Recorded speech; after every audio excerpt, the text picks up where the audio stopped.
यद्यपि मेरी बात तुम्हारी समझ में नहीं आएगी, फिर भी हम समझाने की चेष्टा करते हैं। यदि जाग जाओ तो समझ जाओगे। अपनी तरफ से प्रार्थना करते हैं, जिनके कानों में शब्द पहुंच रहे हो, ये हैप्पी न्यू ईयर आदि जो भी हैं। बहुत बार तुमने न्यू ईयर मनाया होगा, इस बार हमारी कथनानुसार मना लो, तो ये मान लो कि आपके ऊपर असीम कृपा हो जाएगी। हे बंधु, यद्यपि मेरी बात तुम्हारी समझ में नहीं आएगी। क्यों? क्योंकि दुस्नेहा पासे महा, तुम बहुत दुरंत कठिन मोह फांसी से बंध चुके हो, अज्ञान से युक्त हो, इसलिए पहले कह रहे मेरी बात तुम्हारी समझ में नहीं आएगी। फिर भी हम समझाने की चेष्टा करते हैं। यदि जाग जाओ तो समझ जाओगे। हे बंधु, तुम जिससे जिससे अपनापन किए हो, ये केवल घड़े हैं। इन घड़ों में केवल एक ही कृष्ण विराजमान है, जो तुम्हारे हृदय में वही उनके हृदय में, वही अनंत जड़ चैतन्य के हृदय में विराजमान है। जैसे करोड़ घड़े रख देने पर करोड़ प्रतिबिंब सूर्य का पड़े तो सूर्य करोड़ नहीं हो जाते, वो एक ही सूर्य है। जैसे करोड़ों घड़ों के नष्ट कर देने पर करोड़ों सूर्य प्रतिबिंब नष्ट जैसे जान पड़ते हैं, तो क्या सूर्य पर कोई फर्क पड़ा क्या? नहीं। ऐसे ही वो सच्चिदानंद ज्ञान स्वरूप परमात्मा इन सब घड़ों में विराजमान है। उसको ना जानकर, उसको ना मानकर हम इन शरीरों से प्यार कर बैठे। हे बंधु, बंधुजना, जिसको तुमने प्रिय माना है, जिन शरीरों को तुमने अपना माना है, यही स्थूल सूक्ष्म कारण यतते सदैव दुस्नेह पासैर महा। एक ही लड़का है, बहुत रुपया कमा रहा है, पधार गया, पूरा परिवार उजड़ गया। ये काल का कलेवा संपूर्ण संसार है। ए भाई, यद्यपि मेरी बात तुम्हारी समझ में नहीं आएगी, पहले कह दिया। यहां सब प्रसन्नता चाहते हैं, आनंद चाहते हैं, सुख चाहते हैं, पर नाशवान दुखालय में बड़े आश्चर्य की बात है। बंधु, तुम मेरी बात नहीं समझ पाओगे। श्रीपाद कह रहे हैं, बड़े आनंदित, बड़े सुखी, बड़े हर्षित होते हैं जब अनुकूलता हमारे को घेरती है। अनुकूल पुत्र, अनुकूल धन संपत्ति, अनुकूल पद, सब व्यवहार अनुकूल। भूल गए मैं कौन हूं, किस लिए आया हूं, मेरा परम कर्तव्य क्या है, भूल गए अनुकूलता में। अब जब प्रतिकूलता आई तो डूब गए प्रतिकूलता में, निकलने का चांस नहीं। इसीलिए कह रहे हैं बंधु, मेरी बात तुम्हारी समझ में नहीं आएगी, पर हम समझा रहे, अगर समझ जाओ। माया कापी विमोहिनी, बहुत विचित्र ये विमोहिनी माया है। कभी तो स्त्रिया कलालापः, स्त्री स्वरूप में ऐसी चेष्टाएं, मधुर भाषा, सुधामयम वाचो कामिनाम रसवर्धनम, वाणी अमृतमयी, हृदय में काम वेदना का प्रादुर्भाव, ऐसी चेष्टाएं, विमोहिनी माया।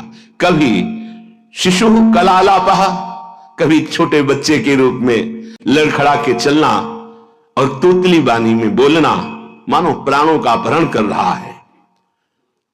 दुस्नेह पासैर महा, ये उस त्रिभुवन विमोहिनी माया का पास तुम्हारे हृदय को जकड़ रहा है।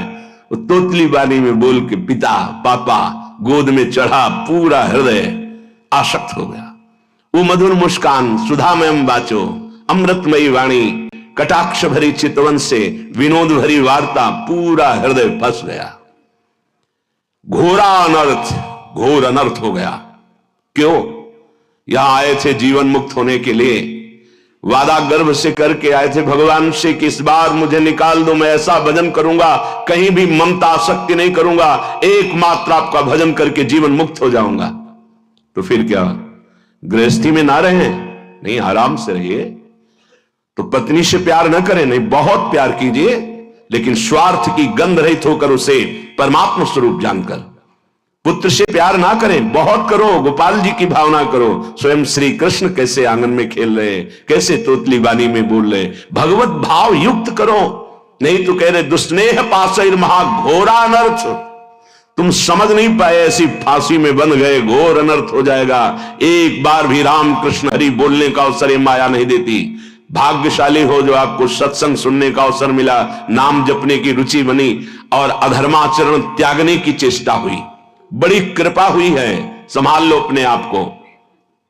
निदानमर्थ महत्वम विद्य पार्थम परम। आहा, ये अनर्थ का निदान करने का अभी समय है। दूरादपाश स्वजनान सुखमर्थ कोटिम, अभी समय है, निकल सकते हो उनमें भगवत भावना करके, केवल भगवत भावना करके। छोड़ के भागने से कुछ नहीं होगा। ये दुस्नेह पासैर महाघोरा अनर्थ, छोटी मोटी फांसी नहीं है। बिना फांसी के ऐसे फांसी है। भागते हुए संसार में घूमते रहो, चाहे जो वेश बदल लो, इस फांसी को जब तक नहीं काट पाओगे, ये दुराशा, ये दुस्नेह, ये बहुत बड़ी फांसी है।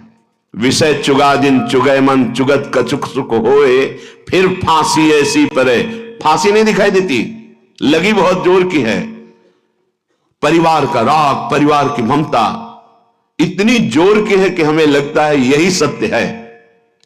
और ये हम साधारण पुरुषों की बात नहीं कर रहे, जो भागवत गीता शास्त्रों का अच्छा ज्ञान रखते हैं, रोज पाठ करते हैं, उत्तम कुल के हैं, बड़ा अच्छा स्वभाव, तो कहते हैं परिवार की चिंता। अरे इतनी चिंताएं हैं, हम कहां से माला लेके बैठे, हमारे पास समय थोड़ी है। भैया जब काल आवे ना तो यही उत्तर दे देना, यम आवे तो यही उत्तर दे देना। लोग समझते हैं बाबा जी के पास कोई कार्य नहीं। कै बजे तुम जगते हो, कितना कार्य करते हो? शारीरिक श्रम केवल ही तो करते हो, मानसिक श्रम में आके देखो। मन को घसीट कर विश्व के प्रपंच से विश्वातीत भगवान में लगा के दिखाओ 5 मिनट, होश खराब हो जाएगा। बाबा जी का वो कार्य थोड़ी है। संपूर्ण राग का त्याग करके संपूर्ण भोगों की वासनाओं को सहते हुए सच्चिदानंद में वृत्ति लगाना, दिन भर मेहनत करते हुए कार्य किए, भोग संग्रह किए, उन भोगों को भोगा और रात्रि में भोग विलासिता से युक्त होकर के मुर्दे की तरह सो गए। अपने को बहुत बड़ा काम करने वाला समझते हो। अरे जिस काम के लिए आए उस काम को 5 मिनट भी नहीं किया, किस बात का तुम्हारा कार्य? जब यहां से जाओगे तो एक मात्र तुम्हारे शुभ अशुभ कर्म तुम्हारे साथ जाएंगे, कोई नहीं जाएगा। घोरा अनर्थ, घोर अनर्थ कर दिया। अपनी तरफ से प्रार्थना करते हैं जिनके कानों में शब्द पहुंच रहे हो, ये हैप्पी न्यू ईयर आदि जो भी हैं, जिनके जीवन में आते हैं, मदिरा पीना, मांस खाना, व्यभिचार करना, विलासिता करना, ये कभी भूल कर गलती मत करना। अगर हमारे शब्द पहुंच रहे हैं तो हम हाथ जोड़कर आपसे प्रार्थना करते हैं, कोई भी उत्सव मनाने के लिए पूरी रात नाम कीर्तन कीजिए। प्रातः काल होने पर पशु पक्षियों को दाना, गऊ को चारा, भूखों को भोजन, ठंडी है कभी 1 साल खरीद कर किसी कांपते हुए शरीर को उड़ा दो, हो गया तुम्हारा न्यू ईयर, तो हो गया तुम्हारा बर्थडे, हो गया तुम्हारा उत्सव। ये राक्षसी उत्सव, चलो आज चलते हैं अमुक जगह और वहां ये खान पान करते हैं, ये तुम्हारी दुर्गति कर देगी। 1 वर्ष तो गया ही भोगों में, अगले वर्ष के लिए नींव डाल दी राक्षसी, पूरा जीवन बर्बाद करने की। हमारी बात समझ लेना, हम तुम्हारे मित्र हैं, दुश्मन नहीं। ये जो न्यू ईयर हैप्पी, शराब पीते हैं, मांस खाते हैं, व्यभिचार करते हैं, इनका न्यू ईयर अगला साल कैसा जाएगा? घोर पापाचारी, तुम्हारी दुर्गति होगी। ऐसे मिट जाओगे, नामो निशान नहीं रहेगा। ये साप नहीं है, वरदान है, समझ जाओ। अगर तुम्हें कोई भी उत्सव करना है तो भगवान नाम कीर्तन करो, रात भर जग करके सब नाचो गाओ, प्रभु का यश गाओ, और 10-5 को इकट्ठा कर लो, जीवन सार्थक हो जाएगा, पूरा साल मंगल में जाएगा। सुबह हो गऊओं को चारा दो, पक्षियों को दाना दो। अगर 4 लोग मिलकर के 4 स्वेटर खरीद लो, ऐसे जो फुटपाथ में बैठे कांप रहे हैं उनको पहना दो। 4 लोग मिलकर के अच्छा भोजन बनाओ, 4 लोगों को जाके पवा दो। सर्दी का समय हो गया है, हैप्पी न्यू ईयर। ये राक्षसी न्यू ईयर मत मनाना। अगर कान में आवाज पड़ रही होने तो जीवन तो बर्बाद किया ही, आगे के लिए बीज बो रहे हो अपने सर्वनाश का। घोरा अनर्थ निदान अमर्थ मह त्वम विद्य पार्थम परम। अभी समय है, अभी सुधार कर लो। कितनी देर की मस्ती? ये कोई मस्ती है? बेकूफी को मस्ती समझते हो? शराब पीकर गलियों में लड़खड़ाते हुए, एक दूसरे से झगड़ा करते हुए पैसा नष्ट किया, स्वास्थ्य नष्ट किया, बुद्धि भ्रष्ट की। ये तुम्हारा बड़े हो तुम? ये तुम बड़े हो? बड़ा वह है जो अपनी इंद्रियों को शासन में करके प्राप्त सुख सामग्री को दूसरों की सेवा में लगाता है। बड़ा वो नहीं है जो अपने अर्थ के प्रभाव से व्यभिचार में उतर जाए, जुआ खेलने में उतर जाए, कोमल कोमल पशुओं की हिंसा करके रांध के खाने में उतर जाए, मनमानी आचरण में उतर जाए। वो राक्षस है, वो बड़ा नहीं है। बड़ा वो है, वो बड़े जन कहे जाते हैं जो दूसरों को सुख देने के लिए स्वयं दुख भोगते हैं और दूसरों को परमानंद प्रदान करते हैं। सातरति सातरति सा लोकाम तारयति, उनको बड़ा कहते हैं। स्वार्थ भ्रंश करम, हे भाई पहले कह दिया है, हमारी बात नहीं समझोगे। ये स्वार्थ का नशा जो तुम्हारे चढ़ गया है कि ऐसे सुखी हुआ जाता है मनमानी आचरण करके, ये तुम्हारा नाश कर देगा, मान लो। अभी ना मानो। बहुत विचित्र विचित्र काल की गतियां हैं। काल किसी को नहीं बख्शता। मनमानी आचरण करोगे ऐसी शुभ जगह में मारेगा आपको जहां तुम्हारा सुख सर्वस्व विध्वंस हो जाएगा। इसलिए मान लीजिए, प्रार्थना मान लीजिए, ये मन और बुद्धि तुम्हारे दुश्मन है, इस समय तुम्हारे मित्र नहीं है। ये अज्ञान अंधकार में भटकाने के लिए ही तुम्हें केवल संकल्प विकल्प कराएंगे, प्रेरणा करेंगे। भाग्यशाली हो जो सत्संग सुनने को मिल रहा है। सबको अपने जीवन को सत मार्ग में चलाने के लिए मानवदेह दिया गया है। सावधान हो जाओ, अभी अनर्थ की निवृत्ति का समय है। गोस्वामी श्री तुलसीदास जी कह रहे हैं, काहे को फिरत मूढ़ मन धायो, तज हरि चरण सरोज सुधारस, रवि कर जल लय लायो। काहे को फिरत मूढ़ मन धायो। ए भाई, मन के कथनानुसार मत चलो। तुम मन के स्वयं जज बनो, निर्णय करो। क्या? जब मन संकल्प करे तो पहले जांचो, ये ठीक सतमार्ग युक्त संकल्प है या असत मार्ग युक्त है। परिचय, यदि हरि स्मरण चल रहा है, हरि के चरणों का आश्रय है, तो आप जान पाओगे मन की चाल को कि गलत निर्णय कर रहा है या सही। यदि हरि विमुख हो तो ये त्रिगुणात्मिका माया तुम्हें समझने का अवसर ही नहीं देगी और ऐसे भोगों में फंसाएगी जहां किंचन मात्र सुख नहीं है। कैसे? रविकर जल लय लायो, कई बार बताया है। इसे मरुभूमि में निर्मल जल का आभास कराता है। जे ही भुवन भास्कर उदय होते हैं तो गंगा जी की जो रेती है उसमें खूब देखा है, सैकड़ों बार देखा है, दूर दिखाई देता बहुत निर्मल जल। तो जब मृग प्यासा हुआ जल धारा की तरफ पीठ करके और भागता है उस निर्मल जल को देखकर, तो वहां रेत के सिवा कुछ नहीं होता। ऐसे ही अय मन, हरि की प्रेम रस धारा को, तजी हरि चरण सरोज सुधारस, अमृत धारा को छोड़कर ये जो जगत के अधर्म युक्त भोग हैं, ये मृग तृष्णा है। कभी नहीं प्यास बुझने वाली भोग लो, मनमानी कर लो। बहुत बार तुमने न्यू ईयर मनाया होगा, इस बार हमारी कथनानुसार मना लो तो ये मान लो कि आपके ऊपर असीम कृपा हो जाएगी। रात भर जगो, हम कह रहे हैं रात भर जगो, 12 बजे तक नहीं, पूरी रात जगो। पर हरीश शरणम राधा राधा राधा, कृष्ण कृष्ण राम हरि, जो नाम प्रिय हो सब मिलकर नाम कीर्तन करो। फिर तुम देखना। एक बात और बताए देते हैं, जब कोई धर्म पर कदम रखता है चलने के लिए तो उसके पाप उस पर हावी हो जाते हैं, उसको चलने के लिए बाधा पहुंचाते हैं जिससे वो आगे ना चल पाए। वर्तमान को सह जाना, तुम्हारा भविष्य इतना मंगलमय होगा कि कोई बाधा तुम्हें स्पर्श नहीं कर सकती। वर्तमान में, प्रारंभ में ही शुरू हो सकता है। तुम्हारा पाप कर्म तुम्हें आगे बढ़ने से रोक सकता है। पर यह अगर हमारी पहले से सावधानी की बात मान ली कि चाहे जैसी परिस्थिति आ जाए, आप ये न सोचे कि जब मैं पीता था, खाता था, मनमानी आचरण करता था, हर सुविधा चरण चूमती थी, आज जब त्याग दिया, धर्म से चला तो बाधा पे बाधा पड़ रही है। वो नहीं, वो बाधाएं नष्ट हो रही।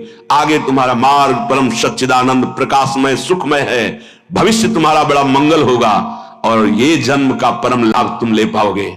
वर्तमान के भोगों में फंसकर अपना नाश मत करो। ताजी हरि चरण सरोज सुधारस, रवि कर जल लय लायो। हरबान मन कहता है कि ये खा लूं तो ठीक हो जाएगा। मन ठीक हो जाएगा। ये भोग लूं, मन ठीक हो जाएगा। ये पी लूं, ये देख लूं, ये कर लूं। कब तक? धिक्कार है ऐसे मन और धिक्कार है ऐसे अपने को कि हर बार इसकी बात मान लेता हूं कि शायद अब की बार सुख मिल जाए, लेकिन फिर हाथ में वही तृष्णा, वही भोग वासना, वही दुर्वासना। कभी तो पलट कर इसको जवाब देने की हिम्मत रखो कि अरे दुष्ट, बहुत फंसाया अब तक, अब सदगुरुदेव मिल गए, अब शास्त्रों के वचन मिल गए, अब मैं तेरी चाल समझ गया, अब तू नहीं फंसा पाएगा। लेकिन 2 घंटा पहले कसम खाइए और 2 घंटा में तुम्हें फिसला ना दे तो बता देना, 2 घंटा में भूल जाओगे कि हमने कसम खाई। फिर वही हरकत, फिर वही चेष्टा, फिर वही संकल्प। क्यों? क्योंकि नाम जप नहीं। श्री हरिवंश नाम बल्लहो, अपने मन भाई सब कहो, रहो शरण हरिवंश के। अगर नाम जब चल रहा है तो जहां चाहो वहीं, जो पैर वाली ब्रेक और हाथ वाली ब्रेक, दरे में गाड़ी को खड़ी कर दो, 1 कदम नहीं जाएगी। ऐसे ही जिस समय नाम जब चल रहा है और भगवान के चरणों का आश्रय, तो जहां चाहो वहीं मन को रोक दो। ऐसा नहीं है कि मन इतना बलवान है कि भगवद आश्रित के आचरणों में वो कुमार्गामी प्रवृत्तियां पैदा कर दे। भूल न दे कुमारक पाऊं, ऊसर बरसई तृण नहीं जामा, संत हृदय जिन उपज न कामा। जैसे ऊसर में कितनी भी वर्षा हो घास नहीं जगेगी, ऐसे कितने भोगों का सानिध्य हो, भगवत चित्त में कभी काम जागृत नहीं हो सकता, वासना जागृत नहीं हो सकती। भगवत चित्त आप ही हैं, कोई और नहीं है। आप भगवान के अंश हैं। नाम जप नहीं है तो रोज कसम खाओगे, रोज टूटेगी। खूब अनुभव की बातें कह रहा हूं, खूब देखे हुए, सुने हुए, समझे हुए ये बातें हैं। यदि नाम जप नहीं है तो दोपहर के कसम खाओगे, शाम के वही क्रिया करोगे जिसकी कसम खाई है, वही व्यसन, वही आदत, वही चेष्टा। भगवान नाम जप, भगवद आश्रय। आगे बहुत विचार पूर्वक गोस्वामी जी अपने को विचार करने के लिए शब्द बोल रहे हैं। त्रिजग देव नर असुर अपर जग जोनि सकल भ्रमी आयो, ग्रह बनिता सुत बंधु भये बहु, मातु पिता जिन जायो, काहे को फिरत मूढ़ मन धायो। कभी सुअर बना, कभी कुत्ता बना, कभी पशु बना, कभी पक्षी बना, कभी देवता बना, कभी मनुष्य बना, कभी राक्षस बना, न जाने किस किस योनि में मैं जन्मा। हर योनि में मुझे सब सुख ये मिले जिन सुखों को तुम मानव देह धारण करके भोग रहे हो। छोटे छोटे पशु पक्षी भी मैथुन करते हैं, उनके भी अंडे और बच्चे होते हैं। जितना आपको प्यार है उतना उसको भी प्यार है। जितना आप बढ़िया मोटे गद्दे पे शयन करने में आनंद लेते हैं, सुअर उतने कीचड़ में आनंद लेता है। जो आप मीनू बना के होटल में खाते हैं, सुअर विष्ठा में उतना ही आनंद लेता है। ध्यान रखना, जितना आप विषय भोगों में सुख लेते हैं, हर जीव वैसे ही, जैसे आप नींद का सुख वैसे ही हर जीव। अंतर क्या रह गया भाई? अगर सच्चिदानंद प्रभु का नाम जप नहीं हुआ, प्रभु का आश्रय नहीं हुआ, शुद्ध ज्ञान प्रकट नहीं हुआ, तो तुम में सुअर कुत्ता पशु पक्षियों में अंतर क्या रहा? बड़े महापुरुष कह रहे हैं, तिनते खर सूकर स्वान भले, जड़ता बस जे न कहां कछुए। कौन सा ऐसा देह है जो आज तक हमें मिला ना हो? फिर सुन लो, राजसु यज्ञ हो रहा है, एक चीटा छोटा सा अन्न कण लिए टांग टूटी लड़खड़ा के चल रहा है। अर्जुन जी ने कहा, भगवान कभी इस पर दया करो, देखो इसकी हालत। बोले 14 बार इंद्र बन चुका है। अपने को लगता है टूटी टांग चीटा कितना कष्ट पा रहा है सृष्टि में, 14 बार इंद्र बन चुका है, तो अपने क्या क्या बन गए होंगे?